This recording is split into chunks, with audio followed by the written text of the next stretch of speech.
My dad forgot to hang up. I heard him say, "She's a burden." I stayed silent. Sold my $980,000 home, moved everything, and disappeared. When they returned from Europe, the key didn't work. The house was empty. The note read, "Surprise, the burden did this. My name is Emma Davis, and at 29, the $980,000 house my grandmother left me was supposed to be my sanctuary. Instead, it became the stage for the most painful betrayal of my life." The day it all changed, my father forgot to hang up the phone. "She's just a burden," he said to my mother, his voice a cold blade cutting through the static of a transatlantic call. He didn't know I heard every word. They were enjoying Europe on my dime while plotting to take my home. I later told myself, the memory a bitter pill to swallow. So, I made a decision. When they returned from their grand tour, smiling with souvenirs, their key no longer fit the lock. The house was empty, and my note simply read, "Surprise. A burden did this." To understand why a simple note felt like a declaration of war, you have to go back to the beginning. My childhood was defined by a perpetual financial squeeze. My parents, Robert and Diana Davis, worked tirelessly, their anxieties a constant, low hum in our small rental home. Dad, a factory worker, carried a perpetual chip on his shoulder about his missed opportunities, while Mom's part-time receptionist jobs were a series of thankless tasks. Despite their struggles, they never failed to remind me that every dollar spent on me was a dollar they couldn't spend on themselves. My grandmother, Elizabeth, was a stark contrast. Where my parents saw limitations, she saw potential. A shrewd businesswoman who had built her own real estate portfolio after my grandfather's early death, she'd take me to her beautiful colonial home on weekends. "Never let anyone tell you what you're worth, Emma," she'd tell me as we tended to the flowers in her sprawling garden. "You decide that for yourself." Her house was my true sanctuary, a place of peace and warmth that felt a world away from the tension-filled air of my own home. When I turned 18, Grandma Elizabeth was my biggest advocate, helping me apply for college scholarships and loans. My parents, however, considered higher education an elitist conceit. College is for people who think they're better than everyone else. My father would say, a bitter twist to his words I later learned stemmed from his own rejection. Undeterred, I worked 3 jobs to fund my degree, graduating with honors and immediately securing a position at a respected real estate firm. Grandma beamed with pride at my graduation. My parents complained about the parking situation. Then came the day that changed everything. At 25, Grandma Elizabeth passed away suddenly from a heart attack. I was devastated, losing the one person who had been my champion. At the reading of her will, my parents expected to inherit her home, but the truth was a shock to everyone except me. The lawyer announced she had left the house, a property valued at over $850,000 to me. To my granddaughter, Emma Davis, who has shown the determination and responsibility to appreciate its value. The will read. My parents were left a modest cash inheritance, which they quickly blew on a new car and electronics. From the moment the deed was officially in my name, a new kind of manipulation began. The house at 1842 Magnolia Drive, once my escape, became a battleground. What started as occasional comments about the family home soon morphed into my parents drawing up full renovation plans without my input. This was all while I paid every single bill, tax, and repair cost. "We should really replace these countertops," my mother would say, oblivious that I had just paid to install them. "I don't like that paint color," my father would declare, disregarding my careful selection. Despite my comfortable 6-figure income as a realtor, they treated me like a child playing house. When I tried to set boundaries, their response was always the same. Family doesn't have boundaries. Yet, somehow, this applied only to me.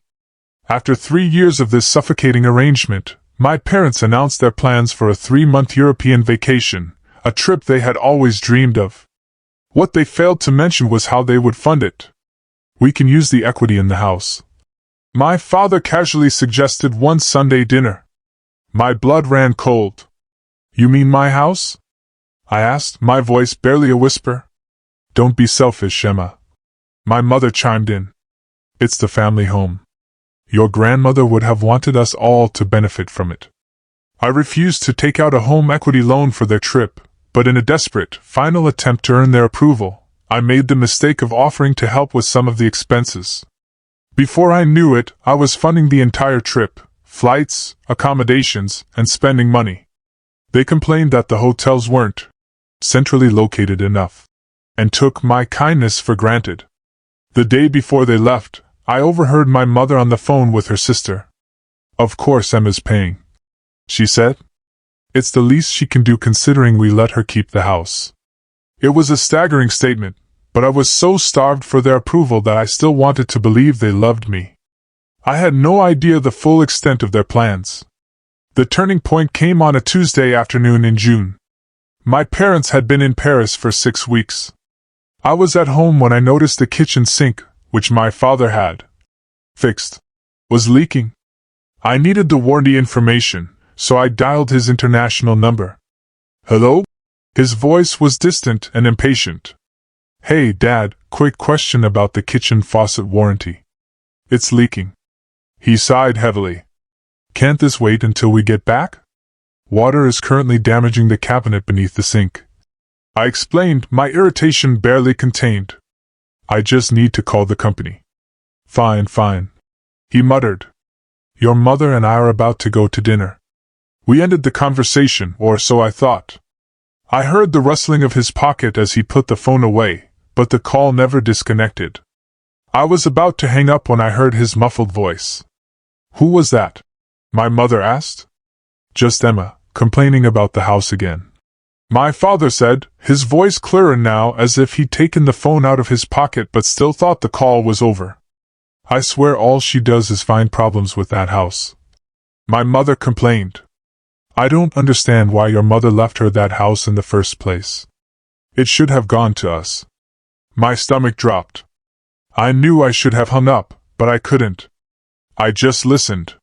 They began to plot. Once we're back, we need to have a serious conversation about our retirement. My father said.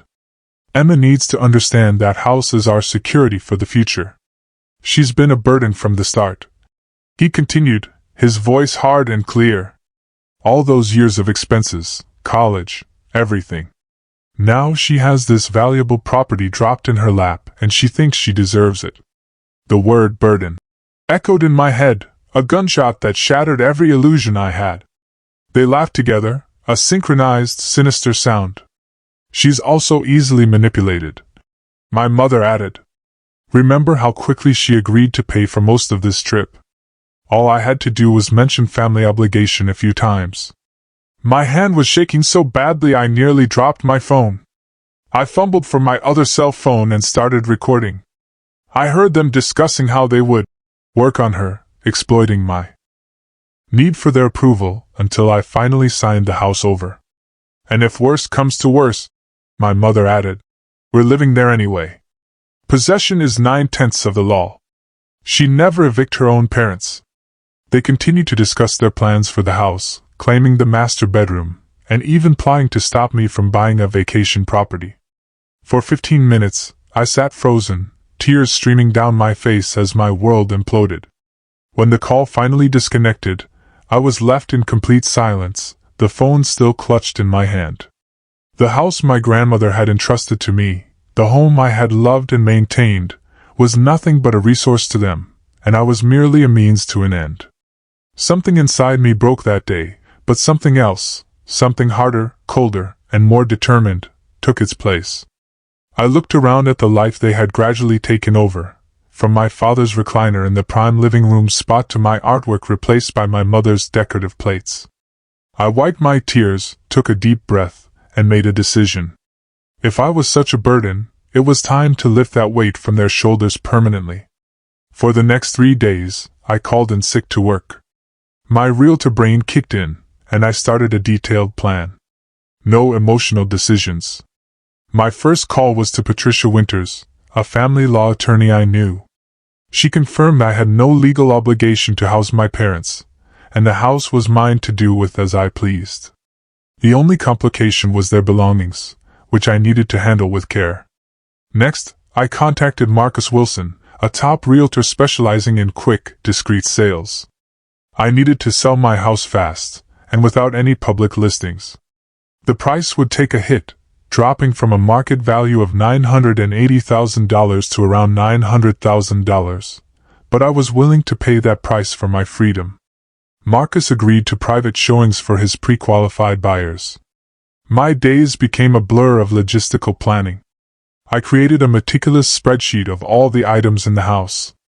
I found a short-term rental 2 hours away, opened new bank accounts, and changed my phone number and email address. I gathered all my important documents and secured them in a safety deposit box. One afternoon, while sorting through some of my grandmother's papers, I found a letter she had written to me but never sent. "Your parents have always expected things to be handed to them," it read. "But you, my sweet girl, you have worked for everything you have. I'm leaving you my home because I know you'll honor it, care for it, and use it as a foundation to build your own success, not as a crutch." The words were a lifeline, a final gift of strength from beyond the grave. The next day, I scheduled the movers. My parents' things would go into a storage unit I had paid for 6 months in advance, with the access information mailed to them in Europe. My own things would go to my new apartment. Within 3 weeks, Marcus had secured a buyer, and we closed on the house. The final check for $915,000 felt like both an ending and a beginning. That afternoon, as the movers worked, I walked through the house one last time. In my parents' closet, I found a box of old letters from my grandmother to them, detailing years of financial requests and her growing disillusionment. She had seen through them long before I had. By the time the movers were gone, the house was an empty shell. My footsteps echoed on the hardwood floors.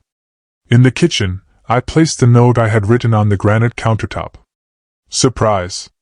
A burden did this. I locked the front door behind me, dropped the keys through the mail slot, and drove away without looking back. For the first time in my life, I felt an unexpected wave of freedom. The burden had been lifted, not from them, but from me. My new life began in a small, furnished apartment. The first few days were a blur of unpacking and quiet reflection. I checked my old email and phone messages once a day, never responding. My parents were still enjoying the final days of their trip, blissfully unaware of the change. A constant state of tension hung over me, but I knew the storm was coming. To distract myself, I reconnected with Megan, a college friend whose wild lifestyle my parents had disapproved of. Over dinner, I told her everything. "Holy cow, Emma," she said. "That's simultaneously the most terrible and most badass thing I've ever heard."